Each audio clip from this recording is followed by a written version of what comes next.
చదవండి 33వ అధ్యాయం 15వ వాక్యం. మోషే దేవునితో చెప్తున్న మాట, నీ సన్నిధి రాని ఎడల ఇక్కడ నుండి మమ్మును తోడుకొని పోకుము, నా ఎడల నీ ప్రజల ఎడల నీకు కటాక్షము కలిగినదని దేని వలన తెలియబడుతుంది? నీవు మాతో వచ్చుట వలననే కదా. ఇది మోషే దేవునితో చాలా స్పష్టంగా, ఏమాత్రము కూడా సందేహము లేకుండా ప్రభుతో మాట్లాడుతూ ఉన్న మాట. ఏమని? నీవు రాకపోతే ఇక్కడి నుంచి మమ్ములను తోడుకొని వెళ్ళొద్దు అని. అంటే ఆ మాటని ఒక ఆధ్యాత్మిక కోణంలో కానీ మనం గమనిస్తే, దేవుని సన్నిధి కొరకు తను ఎంత తప్పిస్తున్నాడో ఆ మాట మనకు స్పష్టం చేస్తుంది. దేవుని సన్నిధి రాకపోతే యాత్రలో ఎంత ఇబ్బందికరమైన పరిస్థితులు నేను ఎదుర్కోబోతున్నాను అనేది తను గుర్తుపట్టి ఆయన తనతో కూడా ఉన్న సమాజం అంతా దేవుణ్ణి అడిగినట్లుగా మనం చూస్తాం ఆ వాక్యములో. దాని గురించి ఎన్నో సంగతులు గత కొన్ని వారాలుగా మనం ధ్యానం చేస్తూ వస్తున్నాము. దానిలో భాగంగా గత వారం మనం విన్న మాట ఏంటంటే, వారు దేవుని సన్నిధిని కోల్పోవడానికి, లేక దేవుడు వారితో కూడా రాను అని చెప్పడానికి ఒక బలమైన కారణం ఏమిటి అంటే, వాళ్ళు దేవుణ్ణి విసర్జించారు, దేవుని సేవకుడిని విసర్జించారు, దేవుని యొక్క ఆలోచన అంతా పూర్తిగా విస్మరించినందువలన దేవుడు వారిని దూరం చేసేసాడు. నేను మీతో కూడా రానని వారిని హెచ్చరించాడు. ఆ తర్వాత వీళ్ళు అడిగారు, ప్రభువునయ్యా, నీవు మాతో కూడా రావాలి అంటే మేము ఏం చేస్తే నువ్వు మాతో కూడా వస్తావంటే ఆయన అన్నారు, మీ ఆభరణములు తీసివేయండి, అప్పుడు నేను మీతో కూడా వస్తాను అన్నారు. అప్పుడు వాళ్ళందరూ ఆభరణాలు ధరించుకోకుండా వాటిని ప్రక్కన పడేసి దేవుని సన్నిధిలో ప్రార్థనాపూర్వకంగా ఉన్నప్పుడు ప్రభు అంటాడు, మరలా నేను నా సన్నిధిని మీతో కూడా పంపిస్తాను అంటాడు. ఇప్పుడు ఆయన సన్నిధి వారితో కూడా బయలుదేరి వచ్చినప్పుడు మోషే అంటాడు, ఈ విధంగా నీ సన్నిధి మాతో వస్తేనే కదా అన్ని జనుల మధ్యలో మేము నీ పిల్లలమని లోకం గుర్తించగలుగుతుంది. నువ్వు రాకపోతే మమ్మల్ని ప్రజలు ఎలా గుర్తిస్తారయ్యా? నువ్వు రానందువలన మాకు నష్టమే తప్ప ఎక్కడ లాభము లేదు కదా అని ప్రభు దగ్గర వాపోతుంటే తన బాధను గమనించిన ప్రభు అంటాడు, కంగారు పడకు, నా సన్నిధి నీకు తోడుగా వస్తుంది అన్నాడు. ఈ మాటలు గత వారం మనం విన్నాం. వారు ఒకప్పుడు అహరోనుకి వారి వెండి బంగారాలు ఇచ్చేశారు, ఇంకా కొంత మిగిలింది వారి దగ్గర ఉంది. ప్రభు దాన్ని కూడా తీసేయమంటే సంపూర్ణంగా దానిని విడిచిపెట్టడానికి వారు ఇష్టపడ్డారు. అంటే దేవుని కొరకు మనం దేనిని విడిచిపెట్టాలో దానిని విడిచిపెట్టగలిగితే ఆయన సన్నిధి మనతో కూడా వస్తుంది అనే కోణంలో మనం ఆ మాటను ధ్యానం చేస్తూ వచ్చాం గత వారం. ఈరోజు వినబోతున్న మరొక మాట, చివరి మాట ఇది. ఈ ఆయన సన్నిధి రాని ఎడల నేను వెళ్ళను అన్న మోషే చెప్పిన మాటను ఆధారం చేసుకొని మనం ధ్యానం చేస్తున్న విషయాలలో ఇది చివరి మాట. ఇది ఒక తీర్మానముతో కూడిన మాట. చెప్పండి అందరూ, ఏ మాట ఇది? తీర్మానముతో కూడిన మాట. ఇప్పుడు చదవండి 27వ కీర్తన 8వ చరణాన్ని చూద్దాం.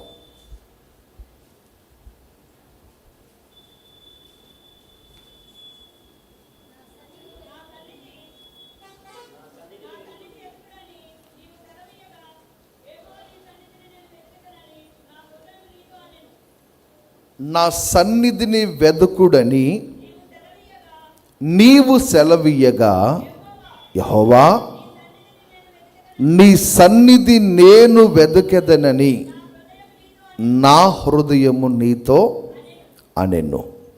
జాగ్రత్తగా ఈ మాట వినండి. ఇక్కడ దేవుడు ఒక పిలుపునిస్తున్నాడు. భక్తునికి దేవుడు ఒక పిలుపునిస్తున్నాడు, ఏమిటంటే నా సన్నిధిని వెదుకు అన్నాడు. ఎప్పుడైతే దేవుడు నా సన్నిధిని వెతుకు అన్నాడో వెంటనే ఈయనేమంటున్నాడు అంటే, యెహోవా నీ సన్నిధి నేను వెదకెదనని నా హృదయము నీతో అనెను అంటాడు. చెప్పండి ఒకసారి. నా హృదయము నీతో చెప్పింది ఏమని? నేను నీ సన్నిధిని వెతుకుతానని నా హృదయము చెప్పింది నీతో అంటాడు.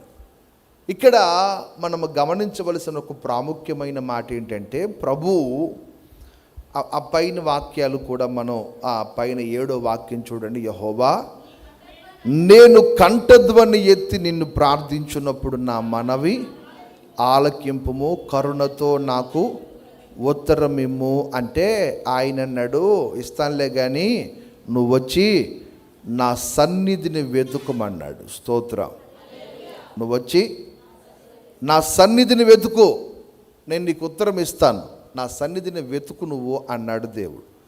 అప్పుడు ఈయనేమన్నాడంటే, నీ సన్నిధిని వెతుకుతానని నా హృదయము నీతో చెప్తుంది నాయనా అంటాడు. అంటే ఇక్కడ మనం కొంచెం జాగ్రత్తగా ఈ మాటని గమనించాలి. ఒక 2-3 విషయాలు నేను చెప్పి క్లుప్తంగా ముగిస్తాను, జాగ్రత్తగా గమనించండి. దేవుని యొక్క ఉద్దేశం ఏంటంటే, మనము ఆయన సన్నిధిని వెదికే వారం అవ్వాలని దేవుని ఉద్దేశం. చెప్పండి, దేవుని ఉద్దేశం ఏంటి? మనం ఆయన సన్నిధిని వెతుకు వారముగా ఉండాలి. ఎప్పుడు మనము దేవుని సన్నిధిని వెతుకుతూనే ఉండాలి. దేవుని సన్నిధిలో నిలిచి ఉండడానికి మనం ఎప్పుడూ ప్రాధేయపడుతూనే ఉండాలి, ఆరాటపడుతూనే ఉండాలి. దాని కొరకు ఎప్పుడు మనము ఆశపడుతూనే ఉండాలి. ఆయన సన్నిధిని వెతకాలన్న తృష్ణ నీలో ఉండాలి అని ఆ మాట మనకు గుర్తు చేస్తుంది. దీన్ని కొంచెం వాక్యపు లోతుల్లో మనం గమనిస్తే, కీర్తనకారుడు దావీదు ఒక సందర్భంలో అంటాడు కదా, చిరకాలము యెహోవా మందిరములో నేను నివాసము చేస్తాను అంటాడు. ఎంతకాలం? చిరకాలం. అదే 27వ కీర్తన 4వ చరణం చూడండి. యెహోవా యొద్ద ఒక వరం అడిగాను, దానిని వెతుకుతున్నాను. యెహోవా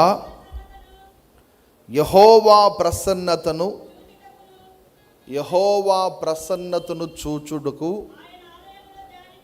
ఆయన ఆలయములో ధ్యానించుటకు నా జీవిత కాలం అంతయు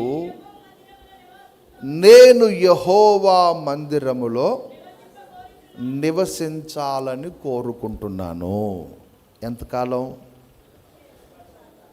గట్టిగా చెప్పాలి.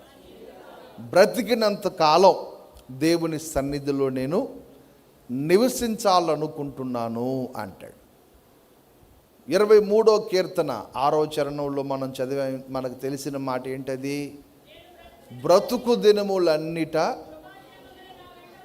యెహోవా మందిరములో నేను నివాసము చేయాలని కోరుకుంటున్నాను అంటాడు. ఇప్పుడు దేవుడు కూడా ఏం కోరుకున్నాడు? అయ్యా, నువ్వు నాకు ఉత్తరం ఇవ్వు నాయనా, నా ఆర్తధ్వని ఆలకించు, నా బాధలు చూడు, నా మనసులో ఉన్న వేదన చూడని ఇవన్నీ ప్రభుతో చెప్తున్నప్పుడు ఆయన అంటాడు, ఇవన్నీ నేను చూస్తాను కానీ నువ్వు నా సన్నిధిని వెతుకు అన్నాడు. అంటే తన పిల్లలు సర్వాధికారి అయిన దేవుని సన్నిధిలో నిలిచి ఉండాలని ప్రభువు కోరుకుంటున్నాడు. దేవునికి మహిమ కలుగునుగాక. మనం ఆయనతో ఎప్పుడూ ఉండాలని ప్రభువు కోరుకుంటున్నాడు. మనం కోరుకోలేదు, కానీ మనం ఆయనతో ఉండాలని ఆయన ఆశపడుతున్నాడు, ఆయన ఆరాటపడుతున్నాడు. వాస్తవానికి ఈ కీర్తన దావీదు వ్రాస్తున్నప్పుడు అతని చుట్టూ శత్రువులు, అనేక మంది శత్రువులు దండెత్తి తన మీదకు వస్తున్నారు. ఎన్నో రకాల సమస్యలు దావీదును చుట్టుముట్టాయి. ఎన్నో రకాల పరిస్థితుల మధ్యలో దావీదు నలిగిపోతూ ఉన్నాడు. ఆ నలిగిపోతున్న సమయంలో తన బాధలన్నీ ప్రభువుతో చెప్పి, నా వేదన చూడు నాయనా, నా కన్నీళ్లు చూడు, నా గుండెల్లో ఉన్న భయము చూడు, ఇవన్నీ నేను అనుభవించలేకపోతున్నాను, భరించలేకపోతున్నానంటే ప్రభు అంటాడు, వీటన్నిటికీ పరిష్కారము కలిగే చోటు నా సన్నిధి, నువ్వు దానిని వెతుకు. స్తోత్రం చెప్పు గట్టిగా. వీటన్నిటికీ పరిష్కారం నా సన్నిధిలో దొరుకుతుంది కనుక నువ్వు ఇప్పుడు దేన్ని వెతకాలి? నా సన్నిధిని వెతుకు అన్నాడు దేవుడు. గత కొన్ని నెలలుగా, ఇంచుమించు ఒక 2-3 నెలలుగా మనం ఇదే మాట ధ్యానం చేస్తున్నాం. ఇప్పుడు ఈ మాట ధ్యానం చేస్తూ ఈ ముగింపులో ప్రభువు ద్వారా ఒక దైవజనుడిగా నేను మీ అందరికీ చెప్పగలిగిన ఒక మాట ఏంటంటే, నిరంతరము మనము దేవుని సన్నిధిని వెతికే వారమై ఉందుముగాక. ఇప్పుడు ఒక చిన్న ప్రశ్న ఏంటంటే, నువ్వు నా సన్నిధిని వెతుకు అని ప్రభువు నీతో చెప్తే, నువ్వు నా సన్నిధిని వెతకమని ఇదే మాట దావీదుతో చెప్పినట్లుగా నీతో కూడా ప్రభువు చెప్తుంటే, నువ్వు ప్రభువుకి ఏమని చెప్పగలుగుతున్నావు సమాధానాన్ని? ప్రభువుతో మనం ఏమని చెప్పగలుగుతున్నాం అనేది ఈరోజు మనం ధ్యానము చేయబోతున్నటువంటి అంశం. ఇప్పుడు ఆ 8వ చరణం 8వ చరణం చదువుతున్నాను, జాగ్రత్తగా వినండి. నా సన్నిధి వెతుకుడని నీవు సెలవీయగా, యెహోవా నీ సన్నిధి నేను వెదకెదనని నా హృదయము నీతో అనెను. అందరు చెప్పండి ఈ మాట. ఏమందట దేవునితో? ఎవరు చెప్పారు? దావీదు చెప్పాడా? దావీదు హృదయం చెప్పిందా? దావీదు యొక్క హృదయం చెప్పింది. అంటే ఇప్పుడు దేవుని యొక్క పిలుపు ఎవరికి వినబడింది? దావీదుకు వినబడిందా? దావీదు మనసును తాకిందా? దావీదు యొక్క హృదయమును తాకింది. జాగ్రత్తగా మీరు ఆధ్యాత్మిక కోణములో మీరు ఈ మాటను గమనించాలి.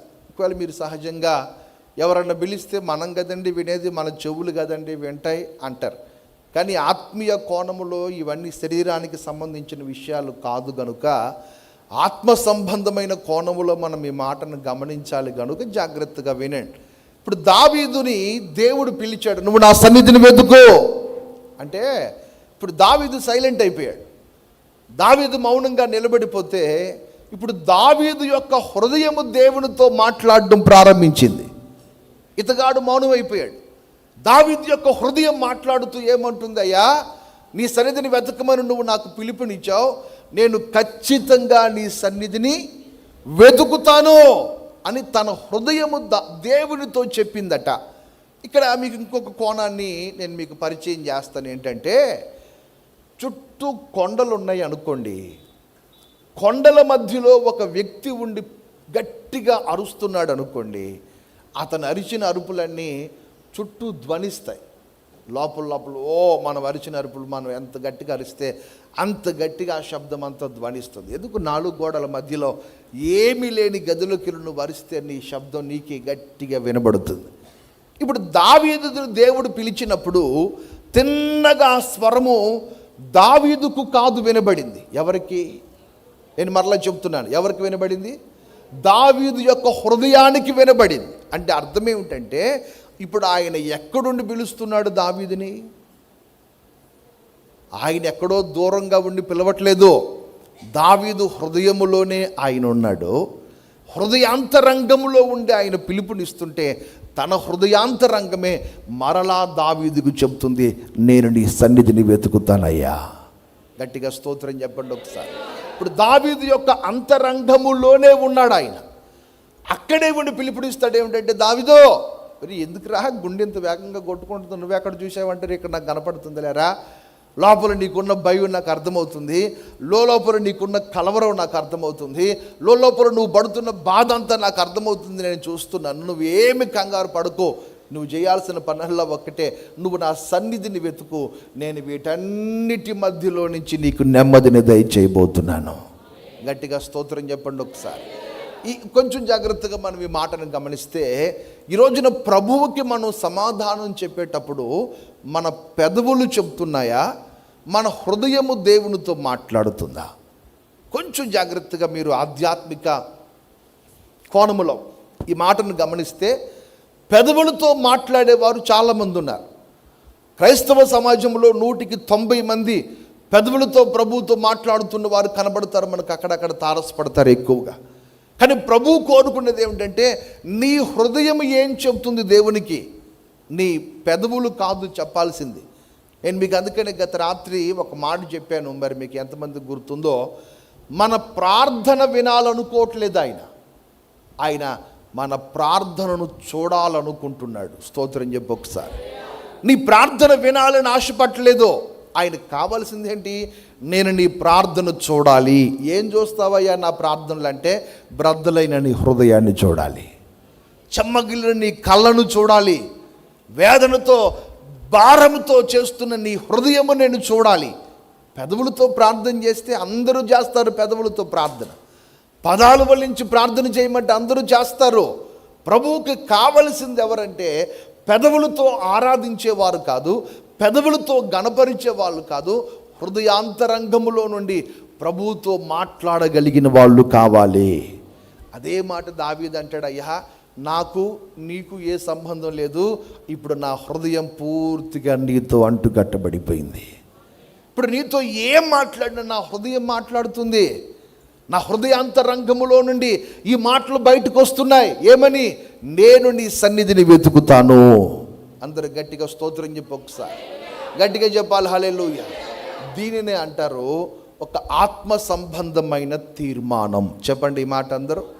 ఆత్మ సంబంధమైన తీర్మానం. అందుకనే 27వ కీర్తన 23వ కీర్తనలో మనం చదివాం కదా, నేను బ్రతుకు దినములన్నిటా యెహోవా మందిరములోనే నివాసము చేస్తాను అన్నాడు కదా. నా బ్రతుకు దినములన్నిట, నా జీవిత కాలమంతా నేను యెహోవా మందిరములోనే నిలిచి ఉండాలని ఆశపడుతున్నానయ్యని ప్రభుత్వం చెప్తున్నాడు కదా. మరి రోజున మన ఆధ్యాత్మిక జీవితాలలో ఆయన సన్నిధిని వెతకవలసి వచ్చినప్పుడు, మనం అవసరం వచ్చినప్పుడే ఆయన సన్నిధిని వెతికి పెదవులతో మాత్రమే ప్రభువుతో మాట్లాడే స్థితిలో ఉన్నామా? మన హృదయాంతరంగములో నుండి ప్రభువుకి సమాధానము చెప్పగలిగిన స్థితిలో ఉన్నామా? నేను చెప్పదలిచిన మాట ఏంటంటే, నువ్వు నిద్రపోతున్నా నీ మనసు దేవునితో మాట్లాడాలి. ఎంతమందికి అర్థమైందో మరి గట్టిగా స్తోత్రం చెప్పు. అందుకనే పౌలు భక్తుడు ప్రార్థన చేస్తూ, పాట పాడుతూ, ప్రసంగం చేస్తూ, ఏం చేసినా సంఘానికి చెప్తూ అంటాడు, నేను ఆత్మలో ప్రార్థన చేతును, మనసుతోనూ ప్రార్థన చేతును అంటాడు. మరొక సందర్భంలో తెసలోనిక సంఘానికి లేఖ వ్రాస్తూ అంటాడు, నీ ప్రాణము, ఆత్మ, శరీరము ఆయన సన్నిధిలో నిందారహితముగా పరిశుద్ధపరచబడుతూ ఉండాలి అంటాడు.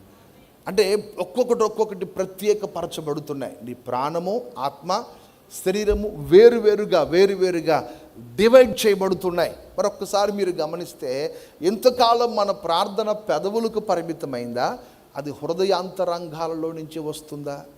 అందుకని ఇర్మియా ప్రవక్త ఒక చక్కని మాట అంటాడు, మీరు పూర్ణ హృదయముతో నన్ను వెదికిన ఎడలా. చెప్పండి ఈ మాట. ఏ హృదయంతో? పూర్ణ హృదయముతో. నువ్వు నన్ను వెతికేటప్పుడు పెదవులతో వెతకొద్దు, పైని వెతకొద్దు. నీ హృదయ అంతరంగములో నుండి నువ్వు నన్ను వెతకగలిగితే ఖచ్చితంగా నేను నీకు ప్రత్యక్షమవుతాను. అందుకని నువ్వు ఎప్పుడు దేవుని సన్నిధిలో ప్రార్థనకు ఉపక్రమించినా, ఎప్పుడు దేవుని సన్నిధిలో ఆరాధనకు నువ్వు దిగి వచ్చినా, నీ హృదయము దేవునితో మాట్లాడాలి. నీ హృదయములో ఒక తీర్మానము దేవుని కొరకు పుట్టాలి. ఒకసారి మరలా ఆ వాక్యాన్ని అందరూ చదువుకోండి. 27వ కీర్తన 8వ చరణం అందరూ చదువుకోండి. ఒకసారి బైబిల్ తీయండి.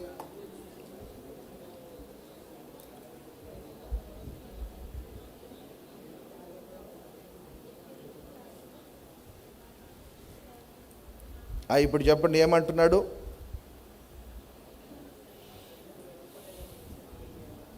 ఏమంటున్నాడు?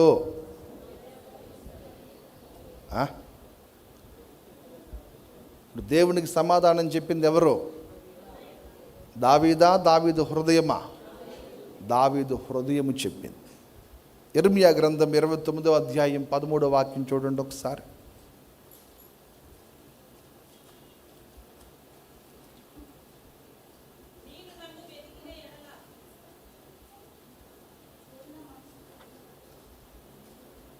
చదవండి అక్క.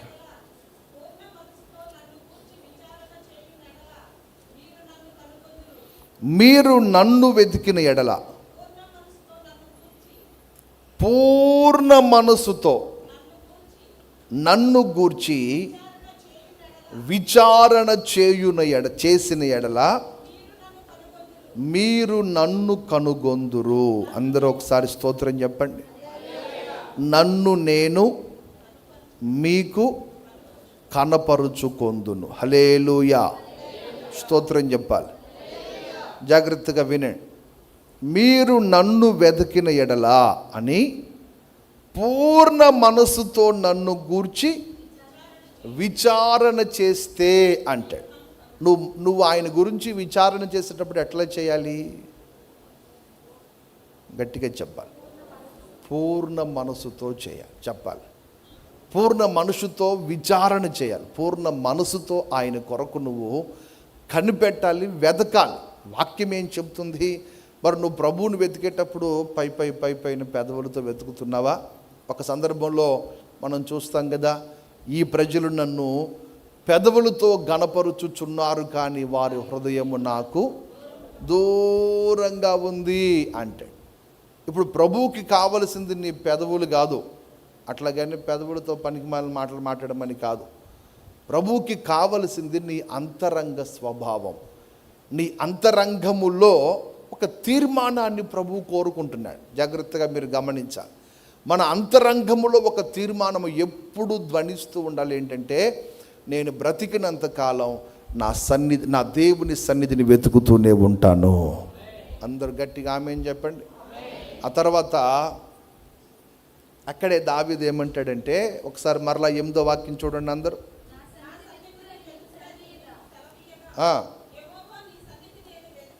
నీ సన్నిధిని నేను వెదకెదను. చెప్పండి ఈ మాట. నీ సన్నిధిని నేను వెతుకుతానయ్యా అంటాడు. అంటే ఇక్కడ దీన్ని మనం వ్యక్తిగతమైన తీర్మానము అనాలి. చెప్పండి అందరూ. ఇది ఏ తీర్మానం? వ్యక్తిగతమైన తీర్మానం. నేను వెతుకుతాను అంటాడు. ఇప్పుడు అక్కడ నేను అన్న మాటను మనం ఏ విధంగా దాన్ని చూడాలి అంటే, తన చుట్టూ చాలామంది ఉన్నారు. జాగ్రత్తగా గమనించండి. చుట్టూ చాలామంది ఉన్నారు. ఇప్పుడు ఉన్నవారిలో అందరూ దేవుని సన్నిధిని వెతుకుతున్నవారు కాదు, లేక అందరూ ఒకే రకమైన ప్రార్థన చేస్తున్న వాళ్ళు కాదు, అందరూ ఒకే రకమైన భక్తి చేస్తున్న వాళ్ళు కూడా కాదు. ఇప్పుడు అందరి పరిస్థితులు ఎలాగైనా ఉండనే నాయనా, నేను మాత్రం నీ సన్నిధిని వెతుకుతాను. గట్టిగా స్తోత్రం చెప్పు, గట్టిగా చెప్పాలి. ఇప్పుడు ఇక్కడ ఒక పెద్ద సమస్య ఏంటంటే, నేడు సంఘాలలో సాతానుగాడు మోసం చేసేది ఎక్కడంటే, ఇదిగో నీ చుట్టూ ఉన్న వాళ్ళందరూ పాపులే, నువ్వు ఒక్కడివే మాట్లాడవే పరిశుద్ధుడివి, నువ్వొక్కడివే నీతిమంతుడివి అంటది నీ మనసు. అప్పుడు నువ్వేం చెప్పాలంటే, వరే పిచ్చోడా, ఒకప్పుడు నేను కూడా పాపినేరా, ఈ పాపంలో ఉన్నప్పుడే దేవుడు నన్ను పట్టుకొని తీసుకొచ్చి పరిశుద్ధంగా దేవుని సన్నిధిలో నిలబెట్టాడు. ఇప్పుడు నా చుట్టూ ఉన్న వాళ్ళు కూడా ఏదో ఒక రోజు వచ్చి నేను నడుస్తున్న ఈ మార్గంలో వాళ్ళు కూడా నడుస్తారు కదా. ఎందుకనంటే నన్ను పట్టుకున్న దేవుడే వారిని కూడా పట్టుకుంటాడు. వ్యక్తిగతమైన తీర్మానం ప్రతి ఒక్కరికి ఉండాలి. నీ ప్రార్థనకి ఎవరితో పోటీ ఉండకూడదు. స్తోత్రం చెప్పు. నీ భక్తి జీవితానికి ఎవరితో పోటీ ఉండకూడదు. నీ వ్యక్తిగతమైన తీర్మానం నీకు మాత్రమే ప్రత్యేకమైనదిగా ఉండాలి. దావీదు అంటాడు, నా చుట్టూ ఉన్నవాళ్ళు ఎవరు ఎలా పోయినా నాకు అనవసరం నాయనా, ఎవరిని సేవిస్తున్నారో, ఎవరిని ఆరాధిస్తున్నారో, ఎవరు ఎక్కడ నిలబడుతున్నారో, ఎవరు ఏ సన్నిధిలో ఉన్నారో నాకు తెలీదు, కానీ నేను బ్రతికినంత కాలం నీ సన్నిధిలో ఉండడానికి తీర్మానం చేస్తున్నానయ్యా. అది నా వ్యక్తిగతంగా నేను నీకు మాటిస్తున్నానయ్యా. వ్యక్తిగతంగా నేను నీ కొరకు బ్రతుకుతాను నాయనా. ఈరోజున దేవుని సంఘములో ఉన్న మనందరికీ ఎవరి వ్యక్తిగతమైన పరిశుద్ధత వారికి ప్రాముఖ్యమైనది. ఎంతమందికి అర్థమైంది? స్తోత్రం చెప్పు. ఎవరి రక్షణ వారిదే, ఎవరి ప్రార్థన వారిదే, ఎవరి బాధ్యతలు వారివే, ఎవరి పరిశుద్ధత వారిదే. నీ పరిశుద్ధత పక్కనోడికి రాదు, పక్కనోడిది నీకు రాదు. నేను చేసినట్టు వాళ్ళు ఎందుకు చేయట్లేదు అంటే చేయరు, ఖచ్చితంగా చేయరు. ఎందుకంటే లోక నానుడు ఒకటి ఉంది, జిహ్వకో రుచి పుర్రికో బుద్ధి అంటారు. తెలుసా మీకు ఈ మాట? నాలుగుకి ఒక రుచి, అన్ని నాలుగులకు ఒకే రుచి ఉండదు. ఒక్కొక్క నాలుగుకి ఒక్కొక్క రుచి ఉంటుంది. ఒక్కొక్క పుర్రికి ఒక్కొక్క బుద్ధి ఉంటుంది. అందరు బుద్ధులు ఒకే రకంగా ఉండవు. అందరూ ఒకేలా ఉండలేరు. అందరూ ఒకేలా ప్రార్థన చేయలేరు. అందరూ ఒకేలా భక్తి చేయలేరు. కానీ అల్టిమేట్గా ప్రభువు కోరుకున్నది ఏంటంటే, నువ్వు ఎవరు ఎట్లాగైనా చేయి, చివరికి వచ్చేసరికి సంఘము యేసయ్య రూపంలోనికి రావాలి. గట్టిగా స్తోత్రం చెప్పండి. ఇప్పుడు ఆ రూపంలోకి వచ్చే క్రమంలో నువ్వు మాటి మాటికి వాళ్ళని వీళ్ళని చూస్తూ ఎవరితో నీ భక్తిని నువ్వు కంపేర్ చేసుకోవద్దు. కారణం ఏంటంటే, ఎవరి వ్యక్తిగత రక్షణ వారిదే. చెప్పండి ఈ మాట అందరూ. ఎవరి భక్తి వారిదే, ఎవరి పరిచర్య, ఎవరి విశ్వాసం వారిదే, ఎవరికి సంబంధించిన భక్తి వాళ్ళది. అందుకే దావీదు అంటాడు, నేను నిన్ను సన్నిధిని వెతుకుతానని తీర్మానము చేస్తున్నాను నాయన. నా చుట్టూ అనేక రకాలైన సమస్యలు ఉన్నాయి. నా చుట్టూ నన్ను నమ్ముకొని బ్రతుకుతున్న వాళ్ళు చాలామంది ఉన్నారు. వాళ్ళందరూ ఎవరెట్లా బ్రతుకుతారో వాళ్ళకు కూడా చెప్తా, అవసరమైతే వస్తారు. లేకపోతే నేను మాత్రం వ్యక్తిగతంగా నాకుగా నేను నీ సన్నిధిని వెతుకుతాను నాయన. దేవునికి స్తోత్రము కలుగును గాక. గట్టిగా చెప్పండి హల్లెలూయా. ఒకసారి ఒక తల్లి బాప్తిసం పొందమ్మా అంటే, మా ఆయన కూడా పొందినప్పుడు పొందుతా అంది. ఇప్పుడు మా ఆయన కూడా మారు మనసు పొంది, వాడు మారు మనసు పొందినప్పుడు ఇద్దరం ఒకేసారి పొందుతాం అంటే చెప్పుకొచ్చింది కబురు. మా పాస్టర్ గారు అన్నాడు, అమ్మా ఆయనతో పెట్టుకో, మాకు బాప్తిసం అనేది ఎవరు వ్యక్తిగతంగా వాళ్ళు దేవునితో తీర్మానం చేసి దేవుని కొరకు నిలబడాల్సింది. నీ భర్తకి నీకు ఈ విషయంలో సంబంధం లేదు. నీ భక్తి నీదే, నీ భర్త భక్తి నీ భర్తదే. ఆయన రక్షించబడినప్పుడు రక్షించబడతాడు, నువ్వు రక్షించబడు. దేవుని రక్తంతో నువ్వు కడగబడ. లేదులే, ఆయన పొందినప్పుడు పొందుతాను. ఆయన లారీ డ్రైవర్, పాపం బాగా లాంగులు వెళ్తుంటాడు. ఈమెకు ఒకరోజు విపరీతమైన కడుపు నొప్పి వచ్చి అర్ధరాత్రి కాడ శోకండాలు పెడితే మా మందిరానికి ఫోన్ చేశారు. అప్పుడు ల్యాండ్ లైన్లు ఉంటాయి. ఆ ల్యాండ్ లైన్లో ఫోన్ చేసి, మా పాస్టర్ గారిని ప్రార్థన చేయయ్యా, కడుపు నొప్పితో చచ్చిపోతుంది, పక్కన శోకండాలు పెట్టేస్తుంది అంటే, మా పాస్టర్ గారు అంటాడు, మీ ఆయన కూడా రాని, ఒకేసారి ఇద్దరికి కలిపి చేస్తాను ప్రార్థన అంటాడు. దేనికోసం మాట్లాడవే? కడుపు నొప్పి కోసం. నేను అనుకుంటాను, ఇంత శాడిస్టోడ్ ఏంట్రా ఈయన చూసి, ఇంత శాడిస్టోడ్ ఏంట్రా బాబా, పాపం కడుపు నొప్పుతాం చచ్చిపోతాంటే ప్రార్థన చేయమంటే చేయకుండా జోకులేస్తాడేంటి అనుకున్నాను. ఆ తర్వాత ఆమె, అయ్యా ప్రార్థన చేయని చచ్చిపోయేటట్టున్నాడు. పాపం ప్రార్థన చేశాడు. పాపం తెల్లారు వచ్చింది మందిరానికి, కడుపు నొప్పి తగ్గింది, మందిరానికి వచ్చింది. అయ్యా నా కోసం ప్రార్థన చేయమంటే ఆయన వచ్చాక చేస్తానంటే అవేంటి అయ్యా, ఈలోపు ట్రీట్మెంట్ చేయకపోతే ప్రార్థన చేయకపోతే చచ్చిపోయేదాన్నిగా అంటే, ఈయన అన్నాడు, మరి ఈలోపు నువ్వు గుట్టుకొని చచ్చిపోతే మీ ఆయన వచ్చినప్పుడు పరలోకానికి వెళ్తావా, ఇప్పుడు వెళ్తావా? అర్థమవుతుందా? ఇద్దరు ఒకసారి వెళ్దామని కంకణం కట్టుకొని కూర్చున్నారు అనుకో, కట్ట కట్టుకొని వాడు నువ్వు బావు కదా. అందుకని ఎవరి మెడిసిన్ వాళ్ళదే, ఎవరి రక్షణ మాట్లాడరే. ఎవడు కడుపు నొప్పి, ఎవడు తలనొప్పి. ఇప్పుడు భార్యకి తలనొప్పి వస్తే భర్త ట్యాబ్లెట్ వేసుకోడుగా, ఎవరికి తలనొప్పి వస్తే వాళ్ళే వేసుకోవాలి. ఎవరి వ్యక్తిగత తీర్మానము వారిదై ఉండాలి. ఎంతమందికి అర్థమైంది? స్తోత్రం చెప్పండి, గట్టిగా చెప్పు హల్లెలూయా. భక్తి అనేది ఎవరి బలవంతంతో చేసేది కాదు, ఎవరి బలవంతంతో నెడితే ముందుకెళ్ళేది కాదు. ఎవరికి వారికి వ్యక్తిగతమైన ఒక తీర్మానం మనసులో పుట్టాలి. ఈరోజు ఏమిటా తీర్మానం అంటే, నేను నా దేవుని సన్నిధిలో బ్రతికినంత కాలం బ్రతుకుతూనే ఉంటాను, నా జీవిత కాలం అంతా నా దేవుని సన్నిధిలోనే ఉంటాను, నేను ఆయన సన్నిధిని విడిచిపెట్టి వెళ్ళనయ్యా అనే ఒక వ్యక్తిగతమైన తీర్మానము దేవునితో మనము చేయగలగాలి. అందుకని ఇన్ని 2-3 నెలలుగా మనం వింటూ వస్తున్న ఈ వాక్య భాగానికి ఈరోజు ముగింపు ఏమిటో తెలుసా? నీ హృదయము ప్రభువుకి దగ్గర అవ్వాలి. నీ వ్యక్తిగత జీవితంతో నువ్వు ప్రభువుతో తీర్మానము చేయాలి. నేను నీ సన్నిధిలో బ్రతికినంత కాలం ఉంటాను. చెప్పండి అందరూ ఈ మాట. నీ సన్నిధిలో బ్రతికినంత కాలం, నా ప్రాణం పోయే వరకు నీ సన్నిధిని వెతుకుతూనే ఉంటాను నాయన. కొంతమంది ఉంటారు, ఏం మా చర్చికి రాలేదు అంటే, ఈయన వచ్చేదాకా నేను రాను. ఏమైందంటే వాడు మందిరానికి వచ్చేవాడే, వాడికి ఏదో మెంటలు వచ్చింది, చర్చి ఎగ్గొట్టాడు. నువ్వు ఎగ్గొడతావా చర్చి, నేను ఎగ్గొడతానని ఈ అమ్మాయి ఎగ్గొట్టేసాను. ఇప్పుడు ఇద్దరు చర్చి ఎగ్గొట్టి ఇద్దరు కలిసి కొంపలో కూర్చుంటే అది కొంప క్షేమమా? మాట్లాడరే, కుటుంబానికి అది క్షేమం అండి? లేదు. సరే, వాడికి ఏదో దెయ్యం పట్టింది, మరి నువ్వు దేవుడి సన్నిధికి వచ్చి దాన్ని జయించడానికి ప్రార్థన చేసుకోవాలి కదా, నువ్వు కూడా ఇంట్లో కూర్చుంటే. ఆమెకేదో దెయ్యం పట్టింది, కుటుంబాన్ని గందరగోళం చేస్తుంది, నువ్వు అన్న దేవుడి సన్నిధికి వచ్చి దాని కొరకు బలం పొందుకోవాలిగా ప్రభు దగ్గర, ఆయన సన్నిధిలో నెమ్మది పొందుకొని వెళ్ళాలి కదా. ఒకరితో ఒకరు పంతాలు పెట్టుకొని దేవుని సన్నిధి నిర్లక్ష్యం చేయొద్దు. ఎవరి వ్యక్తిగత జీవితము వారిది, ఎవరి పరిశుద్ధత వారిది, ఎవరి విశ్వాసం వారిది, ఎవరి భక్తి వారిది. దేవునికి స్తోత్రం కలుగునుగాక. గట్టిగా చెప్పరే, సంతోషంగా చెప్పు హల్లెలూయా. చిచ్చి, అస్సలు నేను చేసినట్టు వీళ్ళెవరు మాట్లాడవే, భక్తి చేయట్లేదు అని అన్నావు అనుకో, బైబిల్ అంటుంది అసలు ఒకప్పుడు నీకు కూడా తెలిసావదు కదా,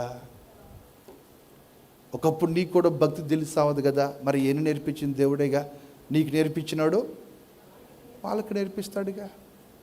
నీ భక్తి నువ్వు చూసుకో. స్తోత్రం. మీకు ఇందాక నుంచి లోపల తన్నుకుంటుంది కానీ అంటే బాధపడతారేమో అంట్లా, నాకు కడుపు నొప్పి వస్తుంది 5 నిమిషాల నుంచి చెప్పేస్తా. పక్కనోడి సంగతి నీకు అనవసరం. స్తోత్రం చెప్పు, గట్టిగా చెప్పే.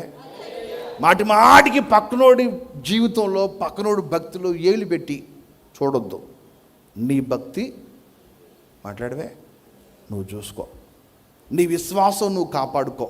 నా అవతలోడు ఏమన్నా దుర్మార్గుడు అయిపోయాడని నీకు అనిపించింది అనుకో, భారంతో ప్రభు పాదాలు పట్టుకుని ఏడు, కన్నీళ్లు గార్చు, ప్రార్థించి, చిచ్చి ఎప్పుడు రోత బతుకునేది అన్నావనుకో, అంత రోత తెచ్చేస్తాడు నీ మీద. నీకెందుకు అవసరమా? వద్దు. ఎందుకంటే అట్లా ఉన్నదొన్నోడు చెప్తే యేసు ప్రభుని ఒప్పుకోలే సమాజం ఆ రోజు. ఇక నువ్వు నేనంత ఆఫ్టర్ ఆల్. యేసు ప్రభు ఒక ఊరిలో వెళుతూ దారిలో అనేక మంది గుంపులుగా యేసు ప్రభుని వెంబడిస్తుంటే ఆయన మంచి ఉద్యమంగా ప్రసంగం చేస్తూ కఠినమైన మాటలు మాట్లాడాడు. కఠినంగా దేవుని వాక్యాన్ని బోధించాడు, ఉన్నట్లుగా బోధించాడు. ఊరు చివరికి వెళ్ళేసరికి ఆయనతో ఉన్న 12 మంది తప్ప మిగతా వాడు 13వ వాడు కనపడలా. యేసు ప్రభు వీళ్ళని అడిగాడు, ఏర్రా వీళ్ళందరూ అంటే, వాళ్ళందరూ ఎప్పుడో వదిలిపెట్టి వెళ్ళిపోయారండి అని. ఏమైందంటే వెళ్ళేటప్పుడు వచ్చి మా చెవులో చెప్పెళ్ళారు, ఇక ఎప్పటికీ మీ బోధకుడి దగ్గరికి రావని చెప్పు అన్నారు. వాళ్ళని చేయబట్టుకొని ఎందుకు రానంటున్నారా మీరంటే, ఆయన మాట్లాడే మాటలు, బోధించే బోధ చాలా కఠినమైనది కనుక మేము రామని చెప్పి ఆయనతో అన్నారట. ఇప్పుడు చెప్పండి, యేసు ప్రభునే వ్యతిరేకించారు. యేసు ప్రభునే నువ్వు జయమాకరా అన్నందుకు సిలువేసి చంపారు. ఇప్పుడు యేసు ప్రభుని సిలువ ఎందుకు వేశారు? ఆయనను ఘోర తప్పిదం చేశాడు, పాపం చేశాడని సిలువేశారా? కాదు, ప్రజల్ని మంచి మార్గంలోకి తీసుకొస్తున్నాడని సిలువేసి చంపేశారు ఆయన్ని. కనుక ఆయన శక్తి కలిగినోడు కనుక సమాధి గెలిచి తిరిగి లేచాడు. నన్ను చంపేస్తే ఒక గుద్దు కళ్ళు మూసుకొని ప్రశాంతంగా పడుకుంటారు, ఇక లేచేదిలే రాకడ దాకా. అందుకని అనవసరమైన ఆశయాలు మనకెందుకు? వాడి భక్తులు వీడి భక్తిలో ఏళ్ళు పెట్టి కెలకొద్దు, చూడొద్దు వెళ్ళి మాటికి. అందుకని నీ భక్తి నువ్వు జాగ్రత్తగా కాపాడుకొని, నీ విశ్వాసాన్ని కాపాడుకొని రాకడ కొరకు సిద్ధపరచబడుదుముగాక. అందరూ చేయొద్దు, గట్టిగా ఆమేన్ చెప్పు, స్తోత్రం చెప్పు గట్టిగా. హల్లెలూయా, హల్లెలూయా. పలానోడు మన చర్చికి వస్తున్నాడండి, మన బ్యాందీ షాప్ దగ్గర కనపడ్డాడు నాకు. సరే కనపడతాడురా, వాడు దుర్మార్గుడు కనపడతాడు, నీకెందుకు? చూసినోడు ప్రార్థన చేయి. పలానా భక్తి కలిగిందే మన చర్చికి వచ్చి పాటలు కూడా పాడిద్ది, ఎవరు బండి మీద కనపడింది నాకు. ఎవడు చూడమన్నాడు నిన్ను? ఈ పనికి మళ్ళీ వేషాలు నీకెందుకు? వేషాలు వేసేవాడు వేసుకుంటూ పోతాడు, వెళ్ళనే. వాళ్ళని వీళ్ళని చూసి నీ వ్యక్తిగత తీర్మానం ఎందుకు బ్రద్దలవ్వాలి? నీ వ్యక్తిగత తీర్మానం నువ్వు ఎందుకు పాడు చేసుకోవాలి ప్రభు దగ్గర? జాగ్రత్త, నీ భక్తి నువ్వు కాపాడుకుందువుగాక. గట్టిగా స్తోత్రం చెప్పండి. దావీదు చుట్టూ బోల్డంత మంది ఉన్నారు. వాళ్ళందరిని ప్రక్కన పెట్టి అంటాడు, నేను నీ సన్నిధిని వెతుకుతాను. అందరూ చెప్పండి ఈ మాట, నేను నీ సన్నిధిని ఇది నా వ్యక్తిగత తీర్మానం. నీ ప్రక్కనోడి సంగతి ఏంటి? వాడిని అడుగు, నాకు తెలియదు. వాడి సంగతి వాడిని అడుగు, వాడే చెప్తాడు. వ్యక్తిగతంగా ఎవరి రక్షణ వారిదే, ఎవరి భయభక్తులు వారివే, ఎవరి ప్రార్థనా జీవితము వారిదే. ఈ 2-3 నెలలుగా మనం విన్న ఈ వాక్య సారాంశం ఏంటంటే, మనం ఎల్లప్పుడూ ఆయన సన్నిధిని వెతుకుతూ ఆయన సన్నిధిలోనే నిలిచి భద్రపరచబడుదుము గాక. ఒక్కసారి ఆ కీర్తనకి రండి, మనం ముగించుకుందాం. 27వ కీర్తనకి రండి ఒకసారి అందరు.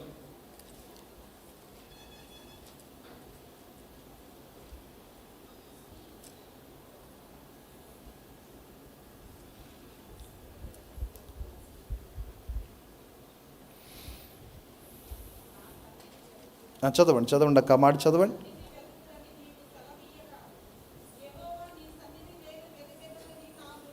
నీ సన్నిధిని నేను వెతకదనని నా హృదయము నీతో అనెను, నీ ముఖమును నాకు దాచకము.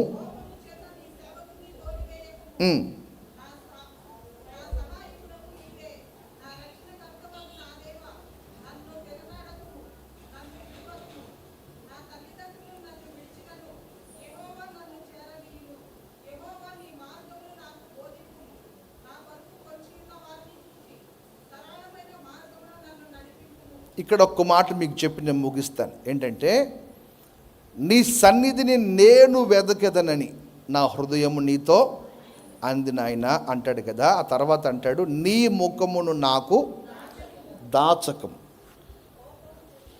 నీ ముఖాన్ని దాచిపెట్టొద్దు అంటాడు. జాగ్రత్తగా వినండి, నీ ముఖాన్ని దాచిపెట్టొద్దు అంటాడు. అంటే ఇప్పటి వరకు దావీదు జీవితంలో దేవుని సన్నిధిలో లేనప్పుడు తను గమనించింది. తన వ్యక్తిగత అనుభవాన్ని పాటగా వ్రాస్తూ అంటాడు, నేను దేవుని సన్నిధికి దూరమైనప్పుడు ఆయన ముఖము మరుగు చేయబడిపోయింది. జాగ్రత్తగా వినాలి, ఆయన ముఖము మరుగు చేయబడింది. ఇప్పుడు ఇతగాడు చాలా స్పష్టంగా నా హృదయం నీతో మాట్లాడుతుంది, నీ సన్నిధిని వెతుకుతాను అంటుంది కదా. కనుక ఇప్పటి నుంచి నువ్వేం చేయాలి? నీ ముఖమును నాకు దాచిపెట్టొద్దు. నువ్వు నాతో నేను నీతో ఒకరికొకరు ముఖాముఖిగా మాట్లాడుకునేటట్లుగా నీతో నాకట్టి అనుబంధము ఇక నుంచి ఉండాలి నాయన అని. ఆ తర్వాత ఎన్నో విషయాలు ప్రభుతో ధైర్యంగా మాట్లాడతాడు. ఇప్పుడు ఇంచుమించు ఆయన మాట్లాడుతున్న మాటలన్నీ మనం ఎప్పుడూ ప్రభు సన్నిధిలో చేసే ప్రార్థనలే. కానీ గుర్తుపట్టాల్సింది ఏంటంటే, నువ్వు రోజు చేస్తున్న ప్రార్థనలే ఇక్కడ దావీదు కూడా చేస్తున్నాడు. కానీ ఎప్పుడు చేశాడు ఇంత ధైర్యంగా అంటే, దేవుని సన్నిధిలో ఉంటానని తీర్మానము చేసి అంతరంగములో వ్యక్తిగతంగా 2 కోణాలలో కూడా ప్రభుతో తీర్మానము చేసిన తరువాత చక్కగా ప్రభుతో అంటాడు, నువ్వు నాకు ఏం చెప్పినా కూడా నేను చేయడానికి సిద్ధంగా నీ సన్నిధిలో ఉన్నానయ్యా. ఈ రోజున మనం ప్రార్థన చేసేటప్పుడు ఒకటి గుర్తుపెట్టుకోవాలి, నేను ఆయన సన్నిధిలో నివసిస్తున్నానా లేదా ఆయన సన్నిధికి దూరంగా ఉన్నానా, ఎట్లా ఉంది నా ఆధ్యాత్మిక జీవితం అనేది ఎప్పటికప్పుడు పరిశీలన చేసుకుందాం. ఇది మొదలుకొని మన బ్రతుకు దినములన్నిట ఆయన సన్నిధిని వెతుకుదముగాక. ఒక చిన్న తీర్మానం ప్రభువుతో చేసుకొని ప్రార్థన చేసుకుందాం. అందరు తలల వంచండి, చిన్న తీర్మానంతో ప్రార్థన చేసుకుందాం.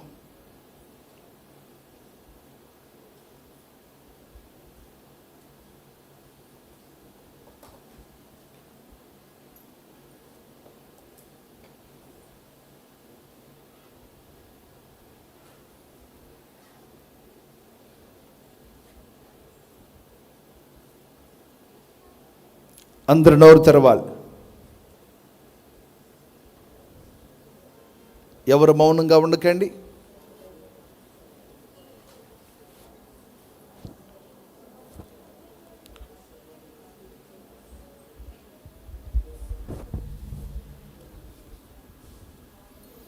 అందరూ నోరు తెరిచి ప్రార్థన చేసుకుని ఎవరు మౌనంగా ఉండక.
అందరూ నోరు తెరిచి ప్రార్థన చేసుకోవాలి.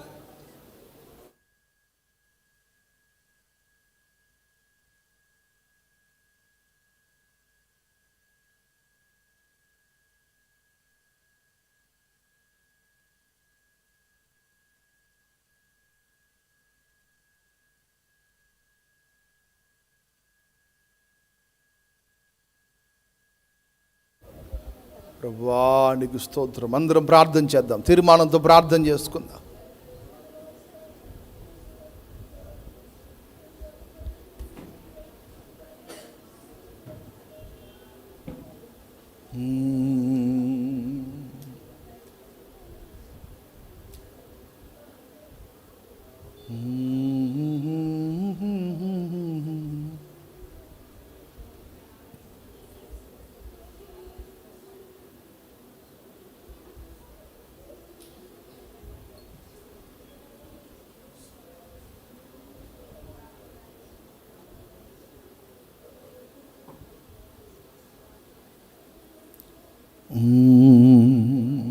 స్తోత్రమయ్యా.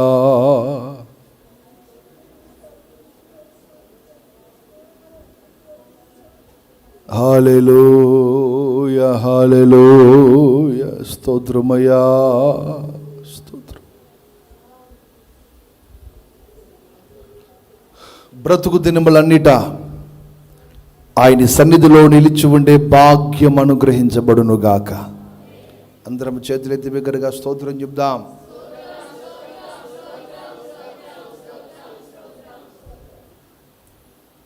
ఈ 2-3 నెలలుగా ఆయన సన్నిధి యొక్క విలువను మనకు తెలియజేసి బోధించిన దేవునికి స్తోత్రం చెప్దాం.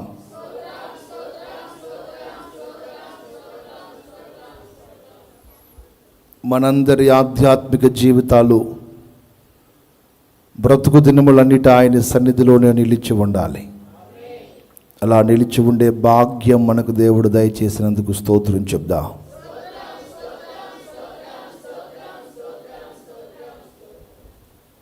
ఇంతవరకు ఆరాధన ఆశీర్వాదకరంగా జరిగించినందుకు స్తోత్రం చెప్దాం. తండ్రి అయిన దేవునికి స్తోత్రం చెప్దాం. కుమారుడైన యేసయ్యకు స్తోత్రం చెప్దాం. పరిశుద్ధాత్మ దేవునికి స్తోత్రం చెప్దాం. మనలను పరిశుద్ధపరిచి రాకడ కొరకు సిద్ధపరుస్తున్న త్రియేక దేవునికి స్తోత్రం చెప్దాం.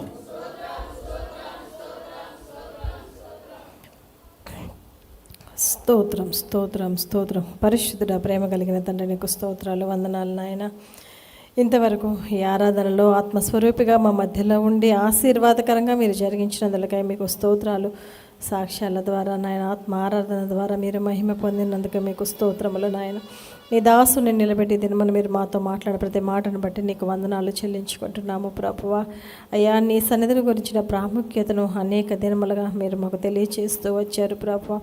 అయ్యా, ఇదిగో నాయన, దావీదు నీ సన్నిధిలోనే ఉన్నాడు, కానీ ప్రభా నీ సన్నిధిలో నుంచి త్రోసివేయబడకుండునట్లుగా నీ సన్నిధిలో ప్రభా వేడుకుంటున్నట్లుగా మేము చూస్తున్నామయ్యా. రక్షణ ఆనందాన్ని నాకు దూరం చేయొద్దని, నీ ఆత్మను నాకు దూరం చేయొద్దని, నిత్యము నేను నీ సన్నిధిలో ఉండునట్లుగా నీ కృప చూపమని, నా కుటుంబం అంతా నీ సన్నిధిలో ఉండునట్లుగా కృప చూపమని దావీదు చేసిన ప్రార్థన మా ఎదురం ప్రభా మాకు మాదిరిగా మీరు ఉంచినందుకు మీకు స్తోత్రాలు చెల్లించుకుంటున్నామయ్యా.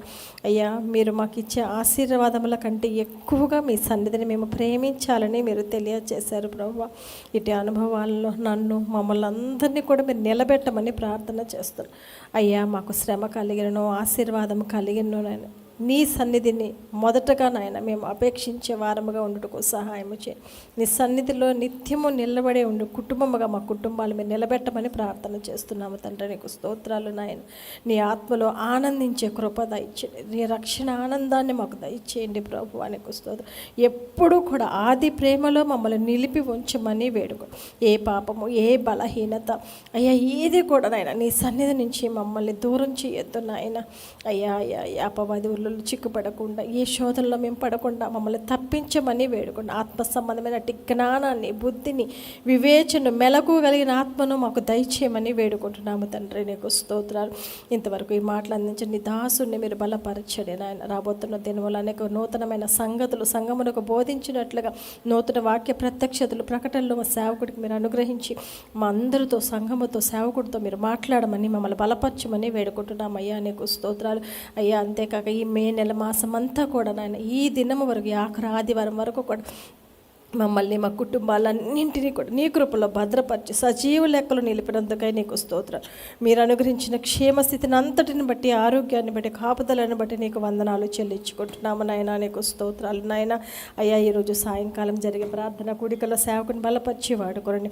వచ్చే వారం అంతా పరిచర్యలోనే కానీ, సేవకుడి ప్రయాణాలలో కానీ, మా బిడ్డలందరూ రాకపోకల్లో, చేతి పనుల్లో ప్రతి క్షణము నాయన నీ సన్నిధి మాకు తోడుగా ఉంచి మీరు నడిపించమని వేడుకుంటున్నాము తండ్రి. నీకు స్తోత్రం అయ్యా. అలాగే సంఘం అంతా కూడా నాయన నీ పనిలో, మీ రాజ్యాన్ని గురించినటువంటి పనిలో సంఘ భారాన్ని కలిగి అయ్యా సంఘ పనులలో నాయన ప్రభువా వారి పాలిభాగస్తులు అవుతూ తండ్రి నీ కొరకు ప్రయాసపడగలిగే కృపను దయచేయమని వేడుకుంటున్నాము తండ్రి. నీకు స్తోత్రాలు నాయన.